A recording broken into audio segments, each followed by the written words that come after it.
This is Leisha Holmes, and I'm your host of the Recruiters Recruitment podcast brought to you by Hoxo Media. I'm really honoured to be joined today by a very recognisable face in the recruitment industry, and I'm really thrilled to enjoy the time that we've got together with Tara Ricks today, who is a board advisor, non-exec director, and COO of Elite Leaders. Welcome to you today. How are you? Hi, Leisha. I'm very well, thank you. I'm even happier after the recent announcement yesterday of the lockdown restrictions. So, it brought a smile to my face. We've got a timeline, and it's great to be here. Thanks so much for the invite.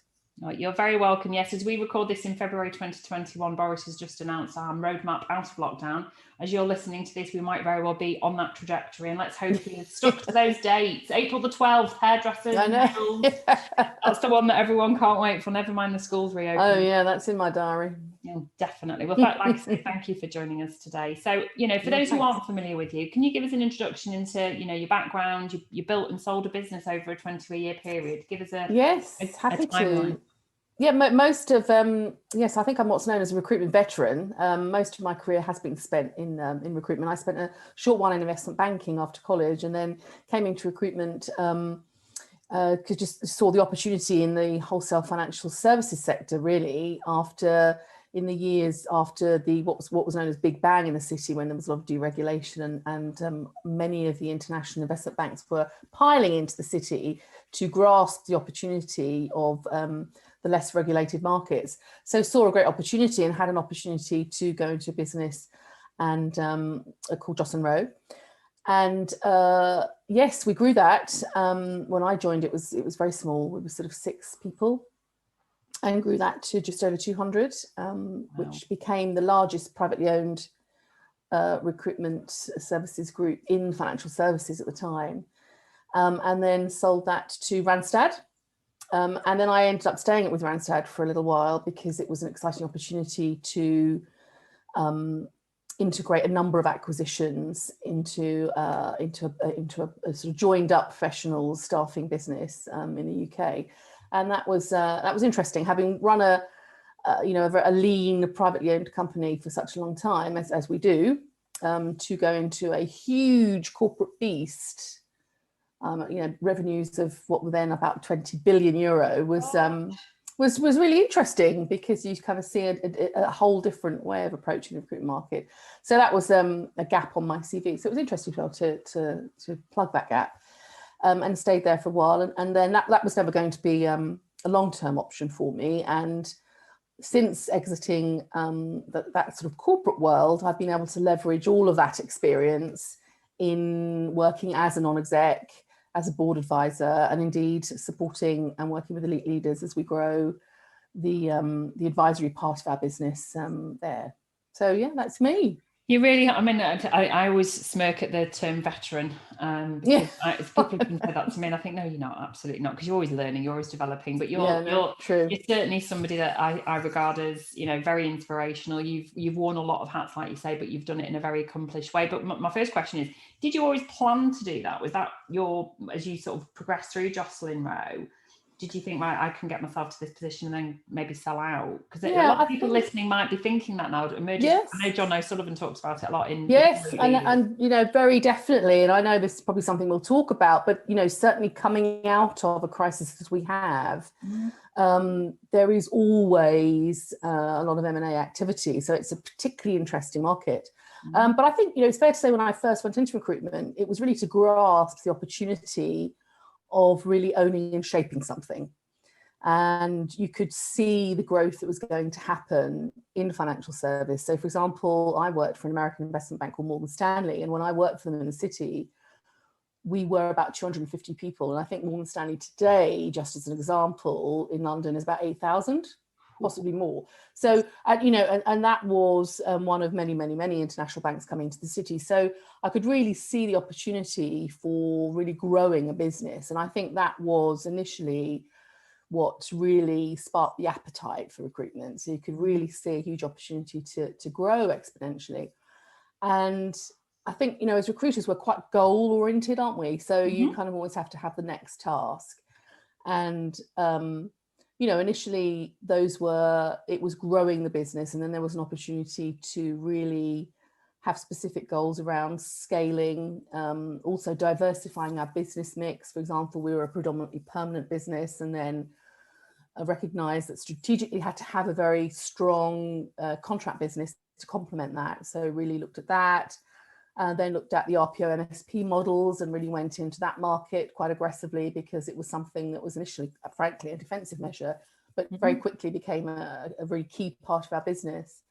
And then looking geographically as well, the financial services market was either insourcing or outsourcing, and we kind of followed the money. So we opened in Scotland and Ireland.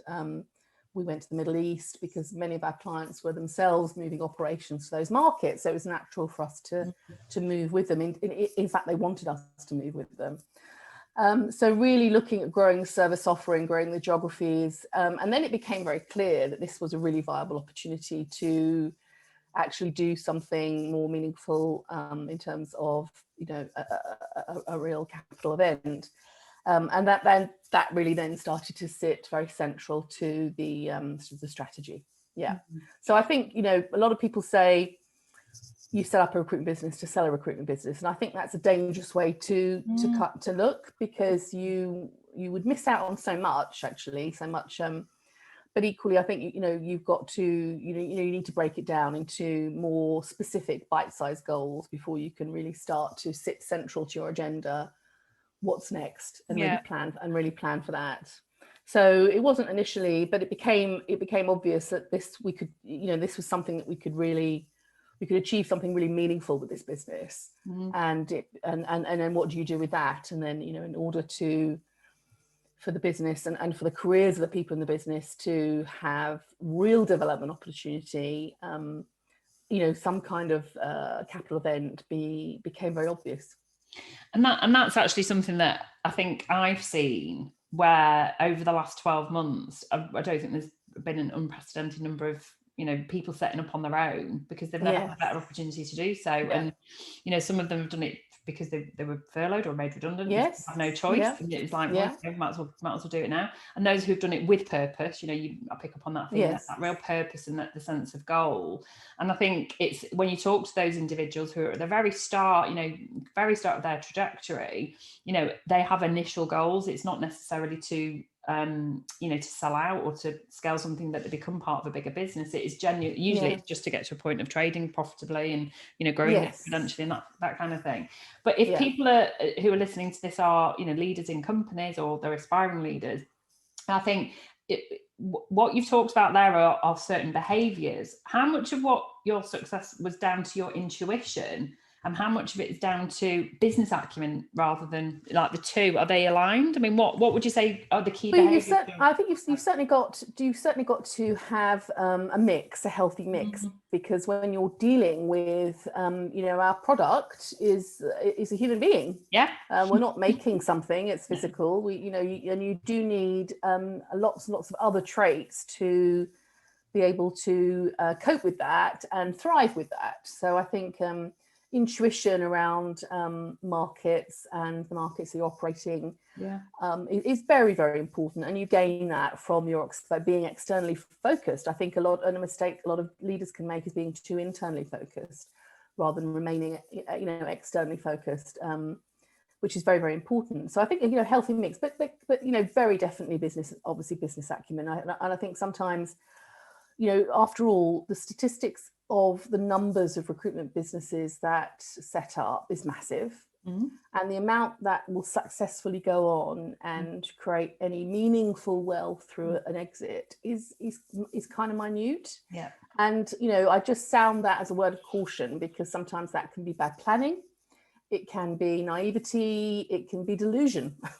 But I think it is that's why it's really crucial to make something of your business that has a differential, is meaningful, is financially sound, is run like a proper grown-up business, before you've got any chance of starting to really think about, okay, now I want to really set a strategy to take this to market in the next 3 to 5 years, or whatever that time might be.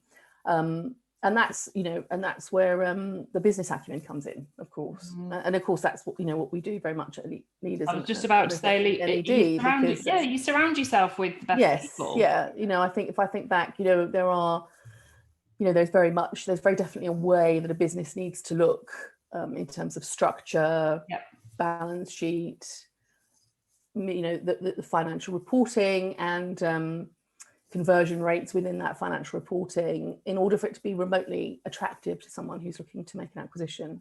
And getting into that state is something that you can accelerate by surrounding yourself with great advice.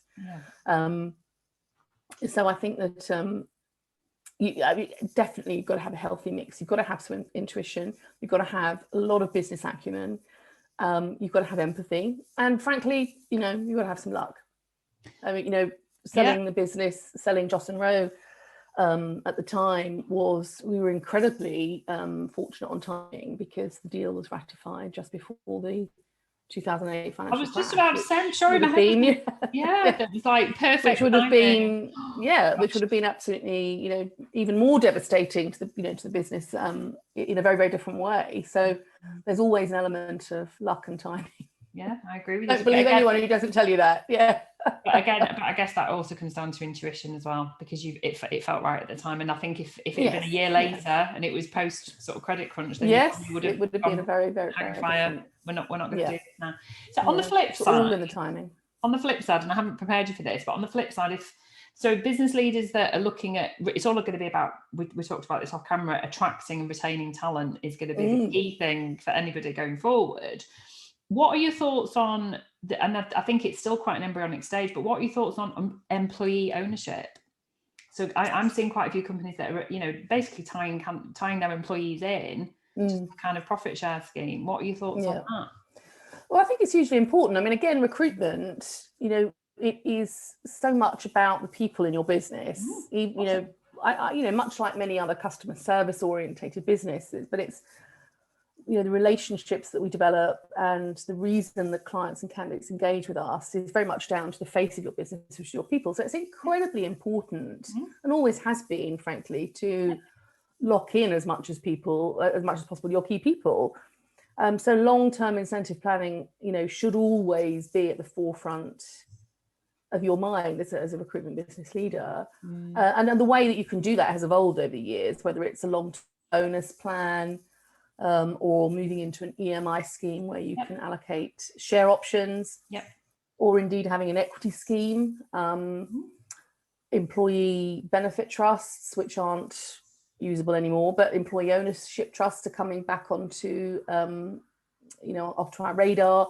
So I think absolutely, if you're a recruitment business owner, that long-term incentive planning is key, because part of your package will be showing a potential acquirer the thought that you have put into your succession planning.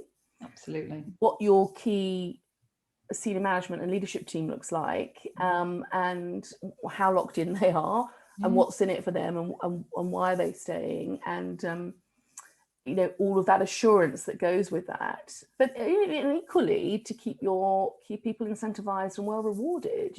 This is recruitment remains a meritocracy, and people want a purpose, and a purpose will usually form a number of objectives and a number of drivers and motivators, and one of those will be financial. Absolutely. So we have to feed into that, and of course, as a successful recruitment business owner, we're very well placed to do that. So do absolutely keep that forefront. And I, over time, have met with and advised many recruitment business owners who are really adverse to, I can't give away any of my company, and I don't advocate. Look, at the end of the day, of course, the recruitment business owner is the person who's taken all the risk and, very often put their very financial future on the line. And, that's, of course, I get all that. But, you'd rather have a percentage of something bigger than a percentage of something smaller. Totally agree. So do keep in mind that it's important to have that in long-term planning that will allow you to retain, motivate, and of course attract in the future the best possible staff that will work with you to achieve your overall objective. Makes sense, right? It does, and that's why your perspective is so important to redress the balance, because I'm at the other end.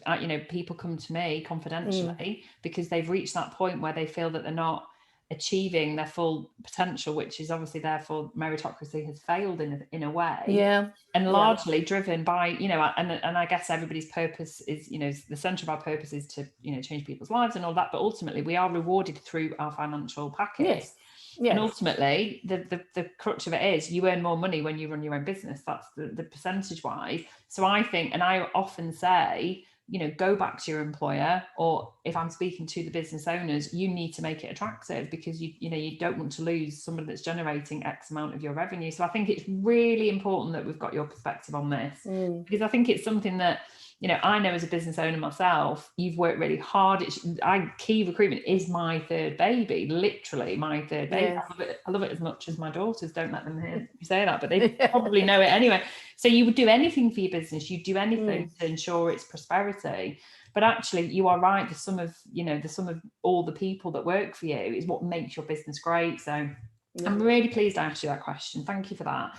So as we record this, you know, we have just had the announcement that there is now a roadmap to come out. So let's just talk about 2021 and beyond. So with your amazing sort of view over the, you know, this great subjective view, very impartial, what should recruitment leaders be doing right now to ensure they thrive as we learn in a post-COVID world?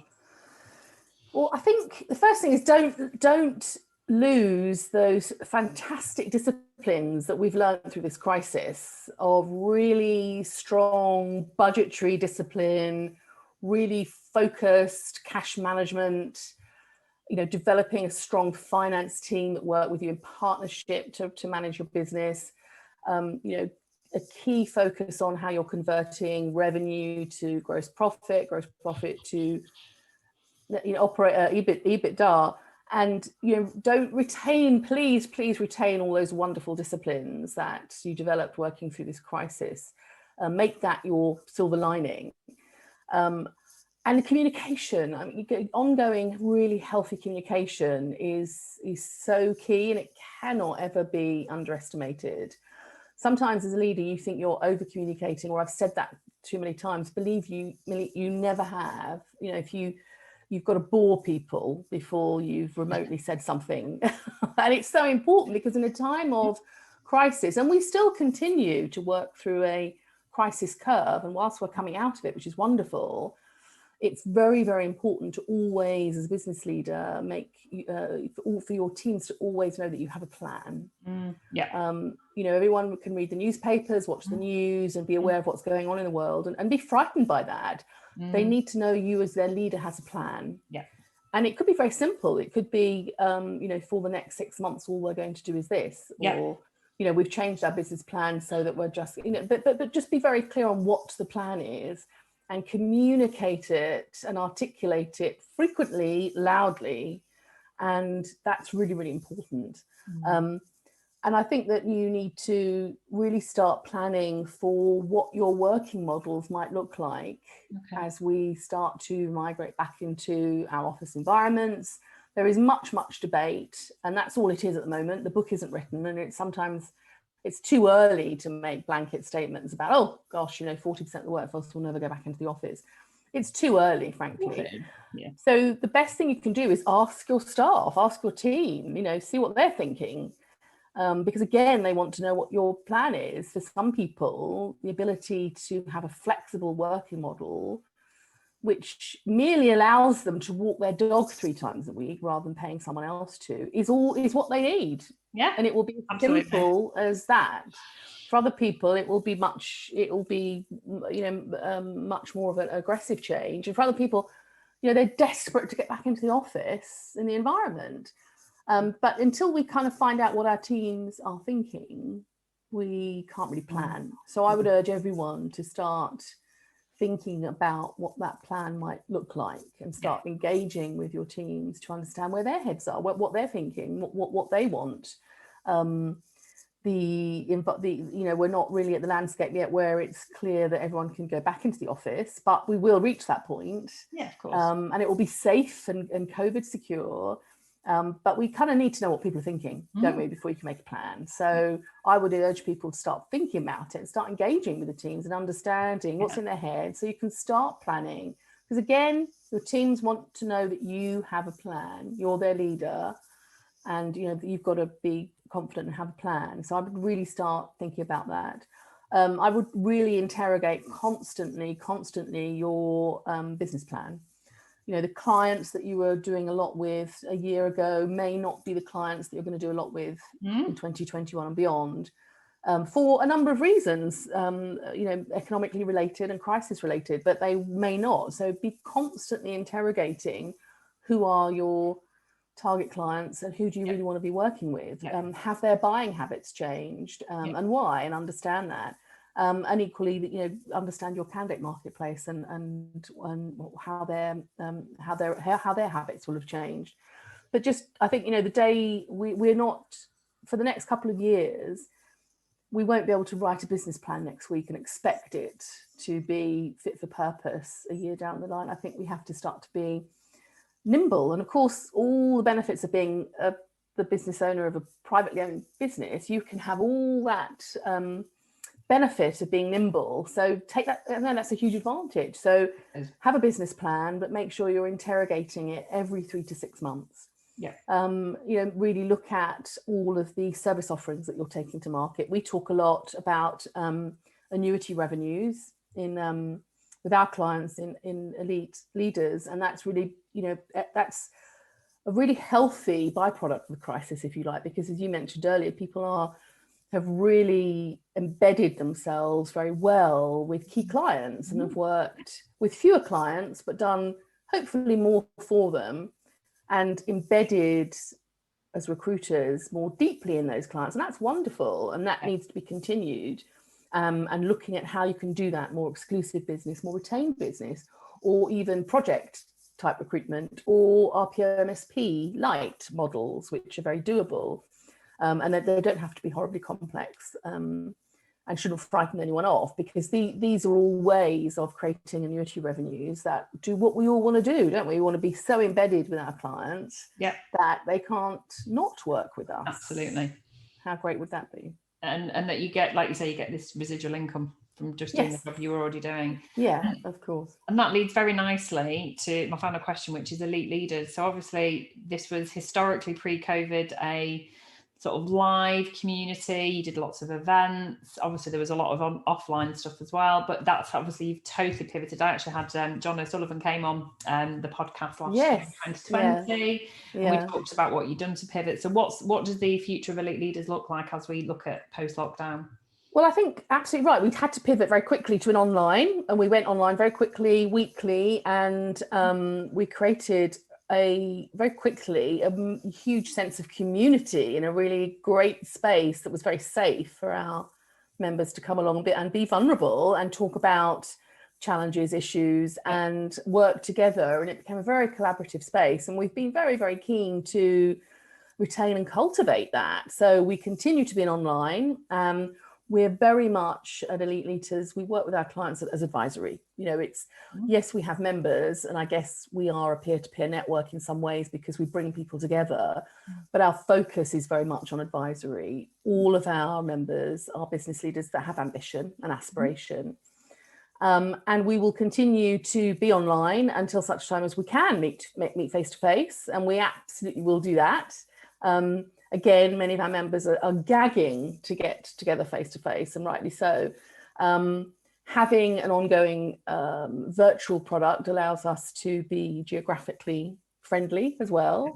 And we've had some great speakers, and we will continue to do that. We've had Professor Damien Hughes, which I'm sure many of your listeners will have heard. He's a brilliant speaker as well. I mean, he is, as you know, you'll agree then, what an amazing speaker he is around high performance. We've had Marcus Child, another award-winning speaker. We've got Jeff Rahm coming up this week, who speaks on a celebrity level of customer service, which is so front of mind for so many of our members and indeed our marketplace at the moment.